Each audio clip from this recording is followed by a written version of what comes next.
Welcome everybody. There is a caveat which we have to tell. Most of us are influencers, but we are not getting paid for this session. The reason which we are saying is not because today the word influencers and creators are getting mixed. And I think this panel is actually trying to dwell on the fact that how we are going to integrate it. So thank you very much for taking the time and attending this. I know most of you come from different backgrounds and different cities. And thank you, my esteemed friends and panel.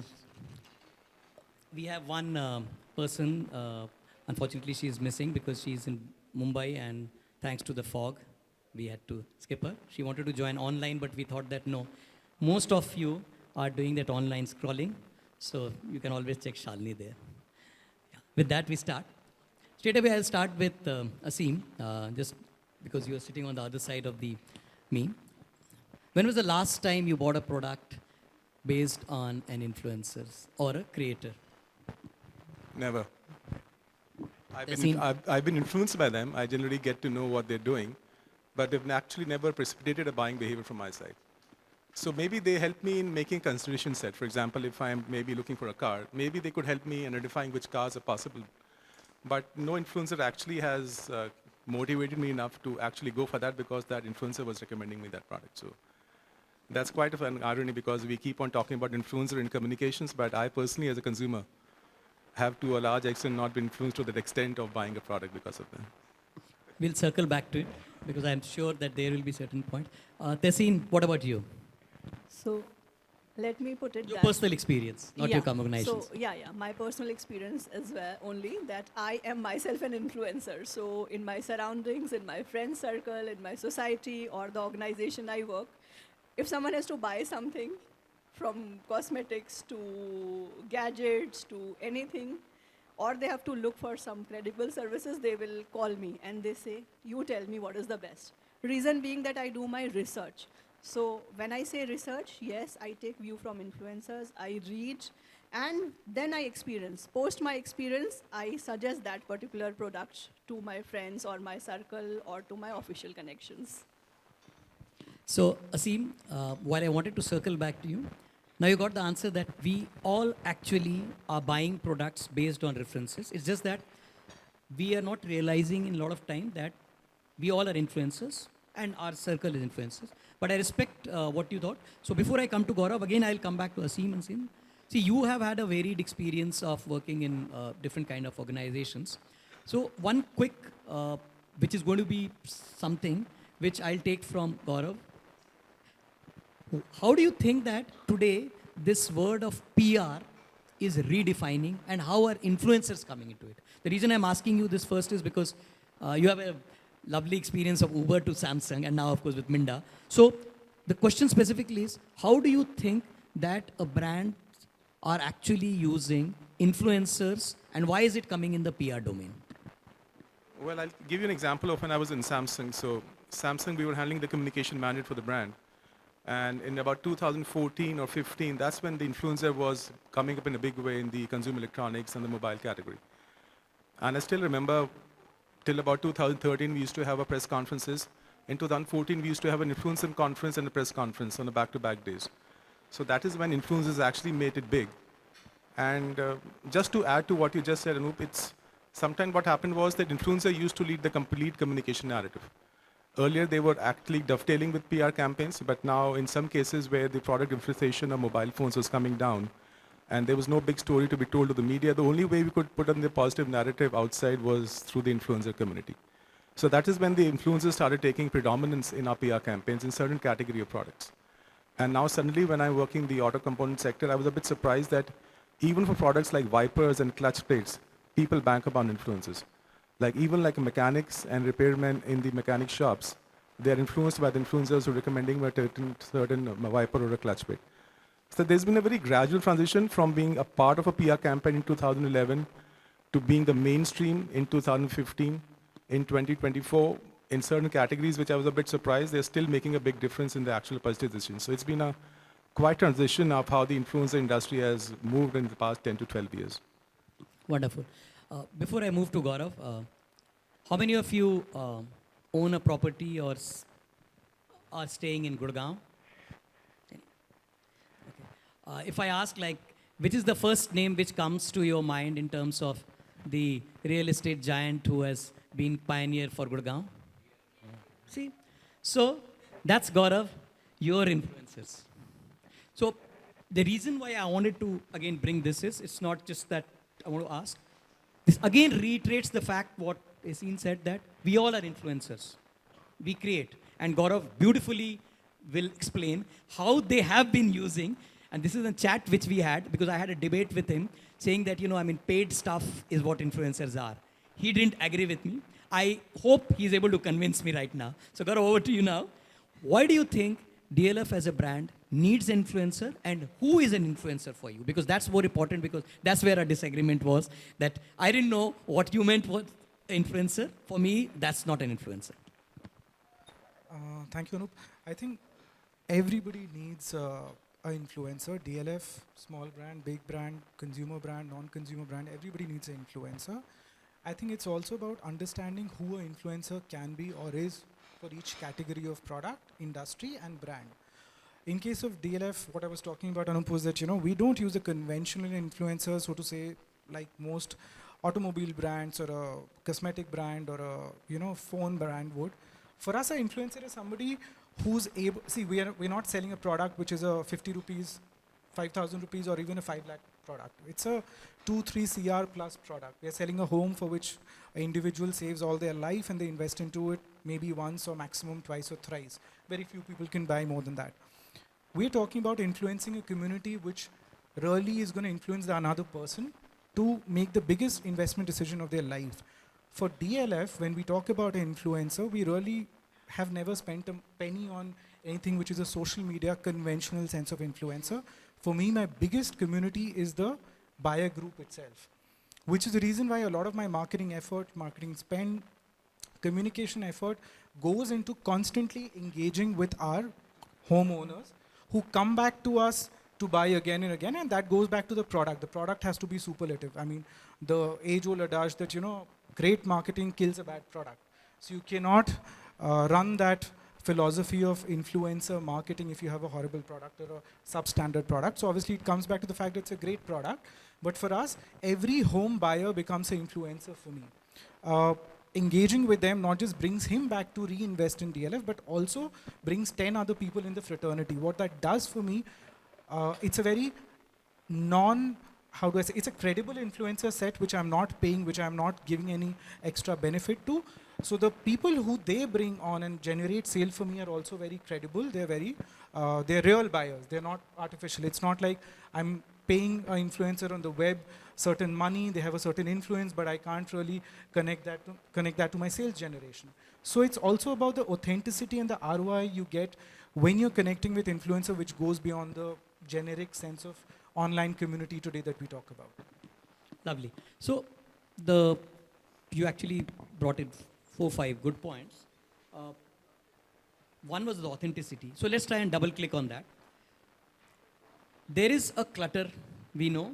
I mean, most of you actually now it's accepted that even during meetings you have to check your phones because there are a lot of stuff which happening. Earlier in our times and minus Ashim in the Samsung days, when the phone had to be kept outside where you're entering a meeting just to respect each other's time. But today, that time is something which we are taking from both consumer or the people who are on this side of the screen and the other side.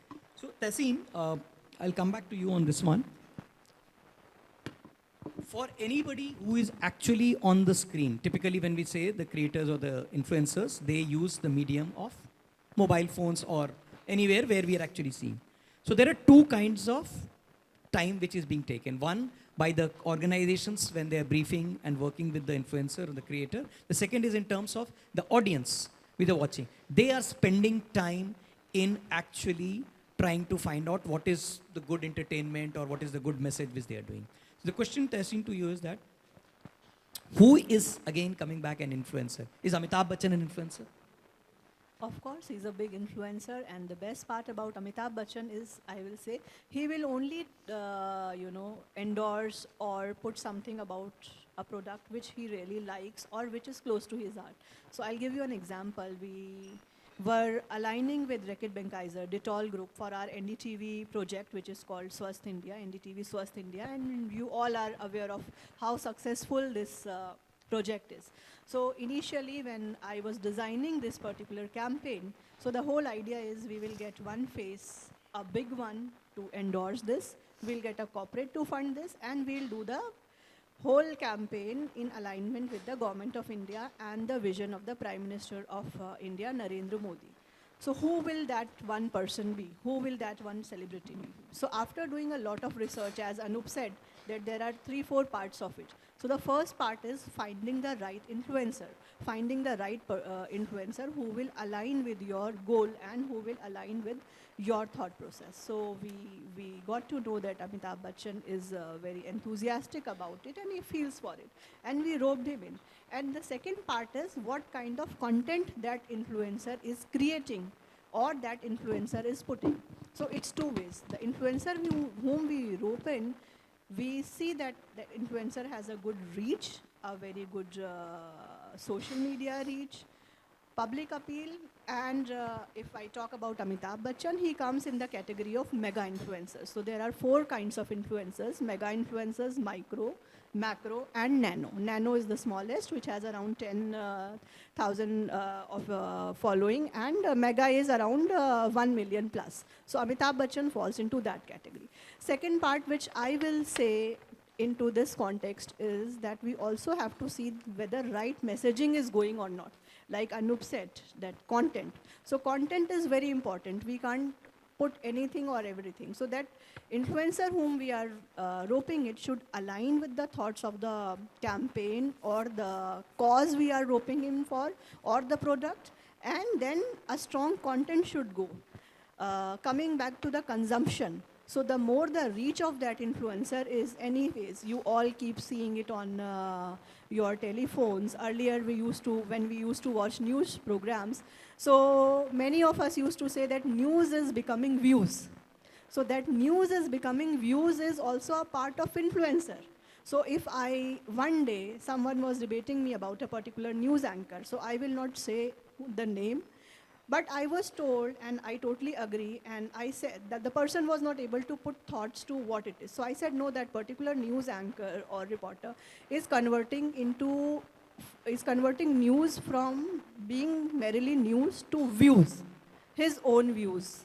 So that is very important. So when we talk about this, so influencer has a very, very strong view and a very, very strong thought about that particular person. So that is called credibility. So we also have to see that we have the right influencer at the right place. I'll give you another example. Marketing and public relations work hand to hand, and we support each other, and we know that, these days it has to be integrated communications.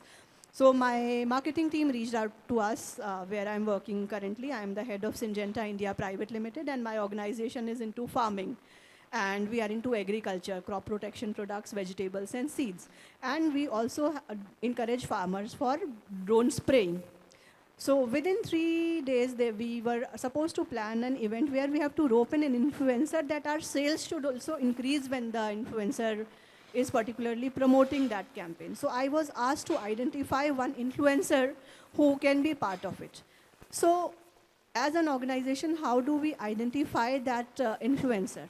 We can't take anyone randomly. We can't tell a lifestyle influencer to basically write about agriculture or promote drone spraying.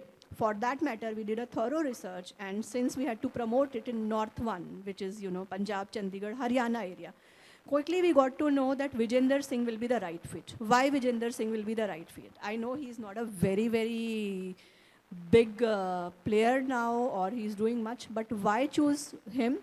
Because he is from Punjab, Haryana. He belongs to a farming community, and farming is something which is close to his heart.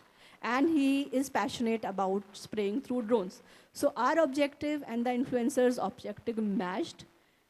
We got him, and as a result, when I asked my marketing team, they said that there was a lot of visibility, and that visibility turned into campaigns. And we ourselves, and when I say we, I am also included, that I got so many queries from that particular area after that press conference and when Vijender did that drone demonstration in the field, that we have a significant increase in our customers from that particular Punjab Haryana belt. So that is the importance, and this is where we have to choose who our influencer will be, what kind of a content we will be asking to that influencer, and whether that influencer will be able to attract the target audience. In case of NDTV, Banega Swasth India campaign, it was Amitabh Bachchan because it was a mass campaign for the entire India.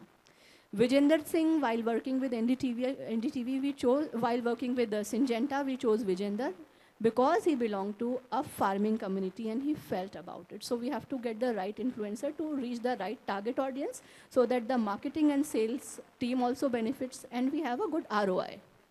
Great. So, couple of stuff. I think in our esteemed audience, we have a lot of students. How many students around? Yeah. So, right from the first bench. I think I met 2 or 3 of them outside, and few of them are studying the mass comm and PR. So, I think in your curriculum, you must be seeing what is PR and what is advertising. One of the fundamental difference was that PR is unpaid. Now, Tehseen, you actually explained very well that Amitabh Bachchan is a mega influencer, but he comes with mega bucks.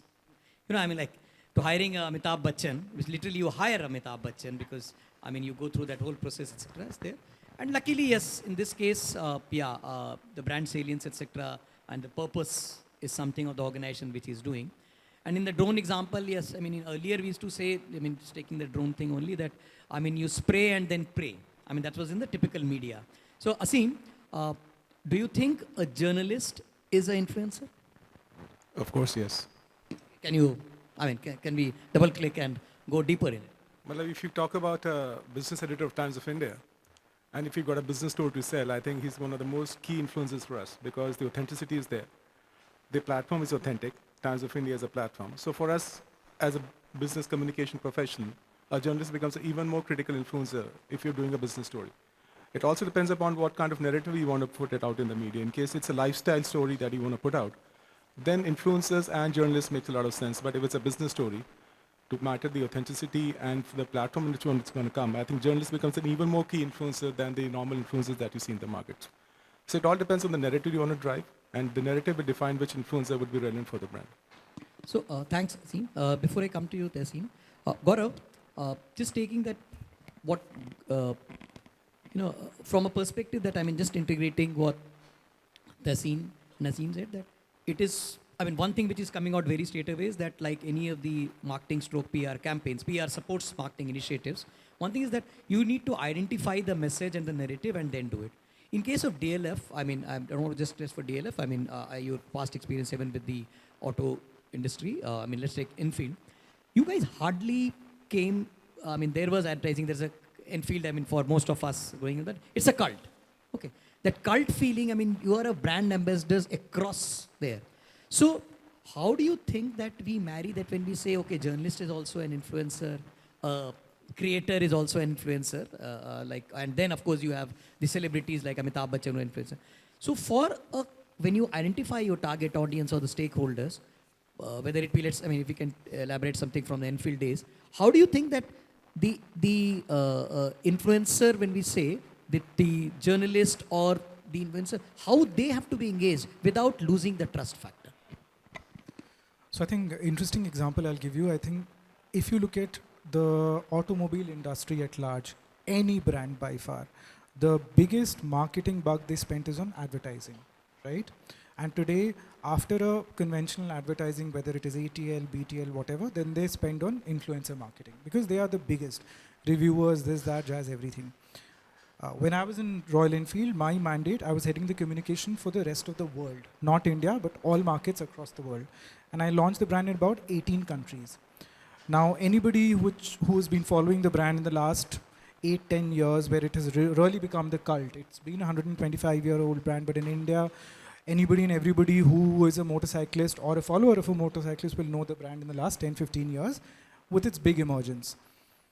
The biggest challenge given to me was that when the brand was to be launched in a fresh market, whether we talk about Southeast Asia or South America or for that matter, relaunched in Europe and UK and USA, which are very evolved motorcycling markets, there wasn't a penny available for advertising.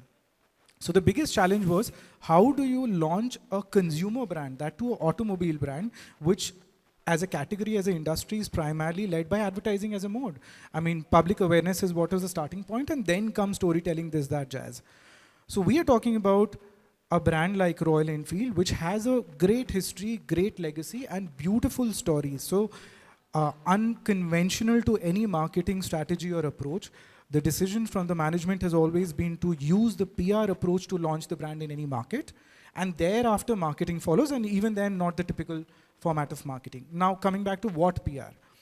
So familiarization with the brand with every single journalist, and I think Ashim mentioned that how journalist is an influencer. I think it is the oldest form of influencer there in the world, right? I mean, ever since there is something called PR or there's something called media, a journalist would be the oldest form of influencer with the highest credibility, which is the reason why we buy a newspaper for 2.5 lakh rupees, 2.5 rupees, and we pay 2.5 lakh rupees for any other influencer and their products to buy, right? So using the conventional media and influencers who want to piggyback on the brand and not the brand wanting to piggyback on the reach of the influencer, we created a narrative in each of these markets. And trust me, within a matter of 12 months to 36 months of the launch, Enfield becomes a name which would ring a bell in every consumer's mind, whether it's a new market where we entered or whether it's a market in which we relaunched. And I'm talking about markets from Brazil to Indonesia to France, Spain, any part of the world, whether it's a developed economy or a developing economy. Which means the proof point is that today people still believe credible sources. Sources which do not necessarily take money and are writing about it or influencing people with their word of mouth. Word of mouth still is the most powerful form of influence because it is credible. So when a journalist writes about it, or when there's a authentic person who's from the field writing about it, I think it goes way beyond a Kusha Kapila sitting on a bike wearing a Royal Enfield jacket and posing to a camera, right? That might give you awareness, but where we started from, Anup, was that, does that make a person buy it? Maybe not. So I think that's the difference. Some marketeers and some brands and some, it's a very top level approach, right? If the company founders, if the company CEOs understand that difference, that what a true brand can pull off by reaching out to the right audience who can be its prospective influencers, and thus targeting an audience which might be smaller audience, but the audience that you need to make your sale, I think they will go the really long way instead of brands which are just merely throwing money at somebody with a higher reach and bigger engagement, but not necessarily generating a funnel for you. Tehseen, just taking from what Gaurav said, generating. So quick comment on how do you measure ROI when you're using creator or influencer? So it's a very, very difficult thing, but yes, I will say that it gives us results. So we see that how much the reach of that influencer is, and before we see the reach, how that influencer is creating the content and how that influencer is using the new tools, which is called the AI tools, to do that. And once we do that and we select that influencer, how we measure ROI is after doing that particular campaign, whether it's a social media campaign, it's about a product launch, and before that we are doing a campaign. Once we rope in the influencer and we do the full campaign with the hashtag and everything from social media, we will make out how much the impressions are. And then we'll sit with our marketing team. If we are doing it at a state level, then we will just sit with that state team, the marketing teams and the sales teams, and we will see. The marketing and sales team will do an on-ground survey asking, so and so was promoting this. Were you inclined to buy this product because this person is asking you to buy this? Or if it's a CSR project, supposedly, okay, this person was supporting this cause. What do you think about it? So we get the whole research and the numbers from the ground, and if it's a product, then we get the ROI hint from the numbers which are coming. So we compare the numbers and then we take out how much we have benefited. Lovely. Ashim, quickly on this one, how did you, or I mean your organization or you in your experience, how do you differentiate the ROI measurement or integrate it ROI measurement for influencer marketing and PR campaigns? Well, for the PR campaigns, we used to have a share of voice and quality of coverage and media equivalence. I think that's a normal term that every organization use. And for influencer campaign, I think there are a lot of vanity metrics, likes and comments. These are very generic terms that we use. But then there are also instances when we started using coupon codes as well. So we used to give out a coupon code. So if an influencer is wanting to maybe recommend a product, he used to spell out a code. Use this code for buying this product. So we used to track it in terms of how many codes we've got. Then there's UTM as well, Urchin tracking module, which is basically helping us to track the kind of links that we're getting through the influencer. Then there are also options when we used to tell the influencer to recommend a brand page to them. For example, you used to say in there in the message, okay, now go to www.samsung.com. And we used to give them a certain URL there, so we used to find out the traffic coming on the sites. So depending upon what we want to tell them, so from vanity metrics to UTM codes to coupon codes to telling them to recommend the brand page or the website are different ways in which we should track our influencer campaigns. Lovely. So before I end, my gift hampers are actually stuck up at the airport. So a quick rapid fire for you all. I'll start with Gaurav, you only. Do you think AI generated influencers will take over take over the human influencers? Takeover, maybe not, but yes, maybe they will coexist. Looking at the way AI is shaping up in every space, and marketing is a huge space within that ambit, I think they will coexist. And but again, I think every influencer has a certain set of people that it influences. Human existence and human relevance will forever stay. Tehseen, you agree, disagree? So I will say influencers will never take over, because what influencers are? Influencers are human beings who try or who support that cause. So no one can replace this influencer who has a human touch, who has a personal touch to this.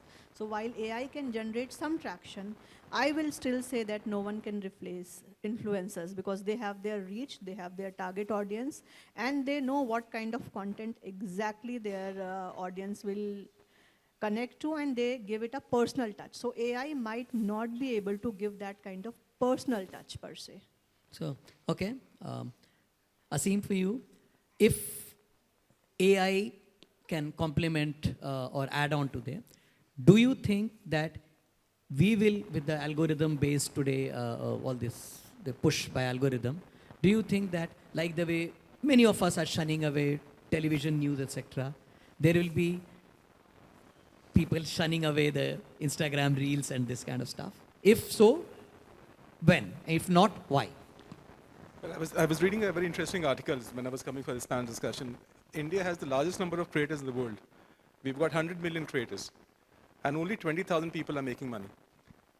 So I think over a period of time, the number of creators will definitely increase, but it's only going to be a very minuscule number of creators who's actually going to have an influence on the buying purchase behavior for a consumer. I think that's what is going to happen. It's like the consolidation is happening in different sectors. Like if you see in the auto sector, a few companies are consolidating, few are exiting India, and the top 4 or 5 companies are going to exist. Similarly, in the influencer community as well, I think the top ones is going to consolidate and are going to have a hold on the market. While India will have the largest number of creators, but I think it's only a minuscule number of 0.5% or 0.6% who will continue to influence the people in terms of making a change in the buying behavior. You know, for once I thought that you were saying traitors, that we have the maximum number of traitors. So in a way, actually, that could have been justified, because the way we keep skipping from one, I mean, you know, for some of the gray-haired ones like me, there used to be something called Orkut. We disowned. Then there was something called Facebook. I think you kids are sitting out there must be saying, what Facebook is? So we are a world of traitors, but in a positive manner. So with that, we close this session with just one remark to you all. Keep following Tehseen. She's one of the biggest influencers around. And also us, and also yourself. Every time you see yourself in the mirror, think that how you are contributing to the society in a real manner. And this is not just a preach, because we all are actually today, if at World Economic Forum things are being discussed, or at COP28 things are being, it's actually us. And the creator economy actually is us. People want to see the real us talking, and real me. So every time you see in the mirror, think that what you can do, not only for the brand, society, your parents, your spouse, your partners, etc. Think what you are doing it for yourself. And that is the biggest creation we all can get. And then we can integrate the world around it. So thank you very much. You have been a wonderful audience. Sorry we didn't ask questions from you because that's something which we have. We just have 15 seconds for us to go to you all. Thank you very much.